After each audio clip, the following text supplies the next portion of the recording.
নিষিদ্ধ করে দিন। যারা আমার মায়ের বুক খালি করবে তারা এদেশের শিক্ষাঙ্গনগুলোকে কসাইখানায় পরিণত করবে। আমার মায়ের সন্তানেরা পড়তে গিয়ে লাশ হয়ে মায়ের করে ফিরে আসবে। এমন ছাত্র রাজনীতি আমরা দেখতে চাই না। অবস্থা অনেকটাই এমন, আজ বাংলাদেশকে ভালোবাসাই সবচেয়ে বড় অপরাধে পরিণত হয়েছে। দেশের স্বার্থে কথা বলবেন, পিটিয়ে মারবে, অভিযোগ করবার কোনো জায়গা নাই।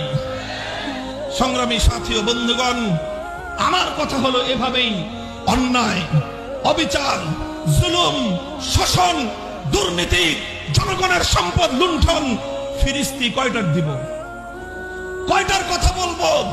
তানহামা দাগ দাগ সুদ, পুম্বা কুজা কুজা নেহাদ, সারা শরীর ক্ষত বিক্ষত, মলম আর পট্টি আমি কয়খানে লাগাবো?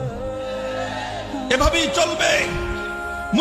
মুসলমানদের জনপদ, মুসলমানদের দেশ যতদিন পর্যন্ত কোরআন সুন্নাহ খেলাফতে রাশেদের শাসনের দিকে ফিরে না যাবে, গণতন্ত্র দিয়ে মুক্তি আসবে না, সমাজতন্ত্র দিয়ে জনগণের অধিকার প্রতিষ্ঠা হবে না, কোন তন্ত্র মন্ত্র জাতির মুক্তি আনতে পারবে না।